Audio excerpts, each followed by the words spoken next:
सभी को नमस्कार। एक बार पुनः स्वागत है आपका हमारे YouTube चैनल पर। तो डियर स्टूडेंट, इस वीडियो में आज हम अध्ययन करने वाले हैं अर्धवार्षिक परीक्षा सत्र 2022-23 की दृष्टि से इम्पोर्टेंट कक्षा 8 का सामाजिक विज्ञान के पेपर में जो आपके एग्ज़ाम की दृष्टि से यह पेपर बहुत ही महत्वपूर्ण है तथा ये पेपर आपके लिए एक वरदान साबित होगा।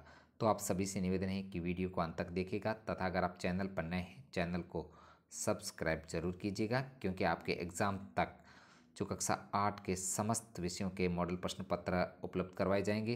तो साथियों, ये पेपर आपको 2.5 घंटे में हल करना है तथा यह 50 अंक का, इस बार अर्धवार्षिक का पेपर 50 अंक का होगा। तो शुरू करते हैं कक्षा 8 का सामाजिक विज्ञान का पेपर। देखते हैं क्वेश्चन नंबर 1, भारत का अंतिम वायसराय था। तो यहाँ पर जो सही आंसर होगा, भारत का जो अंतिम वायसराय था वह था लॉर्ड माउंटबेटन। नेक्स्ट है 2 नंबर क्वेश्चन, चंपारण आंदोलन की शुरुआत हुई थी। तो चंपारण आंदोलन की शुरुआत हुई थी महात्मा गांधी ने की थी, 1917 में हुई थी। नेक्स्ट है राज्यसभा में राष्ट्रपति द्वारा मनोनीत किए जाते हैं। तो ये राष्ट्रपति द्वारा जो मनोनीत किए जाने वाले राज्यसभा में सदस्य हैं वो 12 सदस्य मनोनीत किए जाते हैं। नेक्स्ट 4 नंबर क्वेश्चन, प्राकृतिक संसाधनों में सम्मिलित हैं। तो सही आंसर होगा द उपरोक्त सभी, जल, मृदा तथा खनिज, ये सभी प्राकृतिक संसाधन हैं। नेक्स्ट है 5 नंबर क्वेश्चन, कौन से ग्रह को जल ग्रह कहते हैं। तो यहाँ पर जो ऑप्शन दे रखे हैं मंगल, पृथ्वी, शनि, शुक्र। जल ग्रह आपको पता होना चाहिए क्योंकि पृथ्वी को जल ग्रह कहा जाता है, पृथ्वी को हरा ग्रह भी कहा जाता है क्योंकि पृथ्वी के 71% भाग पर जल हैं, इसी वजह से पृथ्वी को जल ग्रह कहा जाता है। नेक्स्ट है 2 नंबर क्वेश्चन, रिक्त स्थानों की पूर्ति कीजिए। तो आपके 2 नंबर क्वेश्चन जो रिक्त स्थानों से संबंधित आएगा उनको आपको रिक्त स्थानों की पूर्ति करते हुए पूर्ण करना है। डलहौजी ने, देखते हैं क्वेश्चन नंबर 1, डलहौजी ने विलय का सिद्धांत लागू किया। तो यहाँ पर आपको रिक्त स्थान में लिखना है विलय का सिद्धांत। नेक्स्ट 2 नंबर, सफ़ेद झंडा बिरसा राज का प्रतीक था। हमारे देश में कानून का शासन चलता है, रिक्त स्थान में कानून। केवल 1 सेंटीमीटर मृदा को बनने में सैकड़ों वर्ष लग जाते हैं। कोयले से प्राप्त विद्युत को तापीय ऊर्जा कहा जाता है। भारत में कितने वर्ष वोट देने का अधिकार। तो भारत में 18 वर्ष की व्यक्ति जो आयु पूर्ण कर चुका है उसको वोट देने का अधिकार है। तो साथियों, इस प्रकार 2 नंबर रिक्त स्थानों के संबंधित क्वेश्चन आपको पूर्ण करना है। नेक्स्ट है 3 नंबर, सही और गलत लिखें। तो यहाँ पर ये सही और गलत का क्वेश्चन आएगा। देखते हैं, महाराजा रणजीत सिंह पंजाब के शासक थे। तो यह कथन एकदम सत्य है, यहाँ पर आपको सही लिखना है।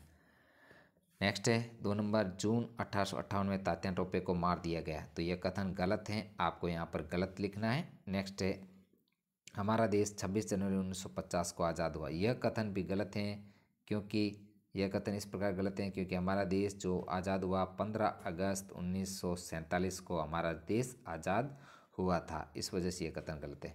नेक्स्ट अगला क्वेश्चन, सभी संसाधन मूल्यवान होते हैं। यह कथन एकदम सत्य है, सही लिखना आपको कि सभी संसाधन मूल्यवान होते हैं। हमारे भोजन में शामिल नमक भी एक खनिज है। यह कथन भी सत्य है, नमक एक खनिज है। नेक्स्ट है साथियों 4 नंबर क्वेश्चन, भारतीय संसद का अंग है। सही मिलान कीजिए। तो यहाँ पर आपको मिलान से संबंधित क्वेश्चन आएगा। तो करते हैं, भारतीय संसद का अंग है। तो भारतीय संसद का अंग है राष्ट्रपति। राष्ट्रपति, लोकसभा तथा राज्यसभा, ये भारतीय संसद के अंग है। नेक्स्ट है, लोकसभा में सत्ताधारी दल का मुखिया होता है प्रधानमंत्री। लोकसभा में निर्वाचित सदस्यों की संख्या होती है 543।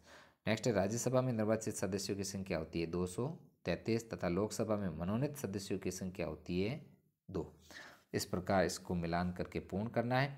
नेक्स्ट साथियों 5 नंबर क्वेश्चन, औपनिवेशीकरण किसे कहते हैं। उत्तर देखते हैं, जब एक देश दूसरे देश के वहाँ राजनीतिक, आर्थिक, सामाजिक बदलाव आता है उसे वहाँ दबदबे के रूप में रखा जाता है, वहाँ औपनिवेशीकरण कहते हैं। नेक्स्ट है 6 नंबर क्वेश्चन, बिरसा के बारे में क्या समझा जाता है। तो बिरसा को जो है जनता या लोग भगवान का अवतार मानते थे, वह बीमारियों को दूर कर सकता था, ऐसा बिरसा के बारे में समझा जाता था। नेक्स्ट है 7 नंबर क्वेश्चन, 1857 की क्रांति के प्रमुख नायकों के नाम लिखो। तो 1857 की क्रांति थी, उनके जो नायक थे कुंवर सिंह, लक्ष्मीबाई, तात्या टोपे, नाना साहब, मंगल पांडे, बहादुर शाह जफर आदि नायक थे। आप उनमें से प्रमुख के नाम लिख सकते हैं। नेक्स्ट है 8 नंबर, धर्मनिरपेक्षता से आप क्या समझते हैं। उत्तर है धर्म के आधार पर किसी के साथ भेदभाव नहीं किया जा सकता है। यानी कि धर्म को राज्य से अलग रखा गया है, यानी कि किसी भी व्यक्ति पर धर्म को थोपा नहीं जा सकता और धर्म के आधार पर किसी से भेदभाव नहीं किया जा सकता। यही धर्मनिरपेक्षता कहलाती है। रॉलेट एक्ट क्या है? रॉलेट एक्ट के तहत ब्रिटिश सरकार बिना मुकदमा चलाए लोगों को कारावास में डाल सकती थी। रॉलेट एक्ट को काला कानून भी कहा जाता है। इसके तहत किसी भी व्यक्ति को बिना मुकदमा चलाए उसको जेल में डाल सकती थी। इसी कारण रॉलेट एक्ट को काला कानून भी कहा जाता है। नेक्स्ट 10 नंबर क्वेश्चन कि जल संरक्षण के 3 तरीके बताइए। यानी कि जल का संरक्षण किस प्रकार जल की बचत की जा सकती है। तो एक तरीका है बूंद बूंद सिंचाई करनी चाहिए, तालाबों का निर्माण करवाना चाहिए, वाटर हार्वेस्टिंग सिस्टम के द्वारा भी जल का संरक्षण किया जा सकता है। नेक्स्ट है 11 नंबर सौर ऊर्जा के 2 लाभ लिखिए। तो यहाँ पर सौर ऊर्जा के 2 लाभ आपको बताने हैं कि पर्यावरण प्रदूषण रहित, यह कभी खत्म होने वाला संसाधन नहीं है। नेक्स्ट है 12 नंबर 1857 के विद्रोह के प्रमुख कारण बताइए। तो 1857 के विद्रोह के प्रमुख कारण हैं चर्बी वाले कारतूसों का प्रयोग तथा जनता में आक्रोश। इस प्रकार ये 1857 की क्रांति के प्रमुख कारण थे। नेक्स्ट है भारतीय संविधान में उल्लिखित मौलिक अधिकारों का वर्णन कीजिए। तो भारतीय संविधान में जो उल्लिखित मौलिक अधिकार हैं वो 6 हैं। समानता का अधिकार, स्वतंत्रता का अधिकार, शिक्षा व संस्कृति का अधिकार, संवैधानिक उपचारों का अधिकार तथा शोषण के विरुद्ध अधिकार। तो ये अधिकार आपको याद करने हैं, ये पक्के आएंगे। नेक्स्ट अगला क्वेश्चन है विश्व के मानचित्र में निम्न स्थानों को अंकित करो। तो यहाँ पर विश्व के मानचित्र में आपको स्थानों को अंकित करना है, जैसे एशिया, हिंद महासागर, भूमध्य रेखा, अफ्रीका, प्रशांत महासागर। ये आप बुक्स के अंदर देख सकते हैं। तो साथियों, इस वीडियो में हमने कक्षा 8 का सामाजिक विज्ञान का मॉडल प्रश्न पत्र हल किए हैं, जो आपके एग्ज़ाम की दृष्टि से बहुत ही महत्वपूर्ण है तथा यह पेपर आपके परीक्षा में आने की पूरी संभावना है। इस पेपर को आप अच्छे से तैयार करके रख लें तथा इसको रखने के बाद आपको 50 में से 50 अंक प्राप्त कर लोगे पक्का। तो साथियों, आज का वीडियो इतना ही। वीडियो कैसा लगा? वीडियो अगर अच्छा लगे तो वीडियो को लाइक तथा शेयर ज़रूर कीजिए ताकि हमें मोटिवेशन मिलता रहे। तो फ्रेंड्स, मेरे YouTube चैनल पर आपको कक्षा 8 के समस्त विषयों के मॉडल प्रश्न पत्र उपलब्ध करवाए जाएंगे। तो बने रहिए हमारे चैनल पर।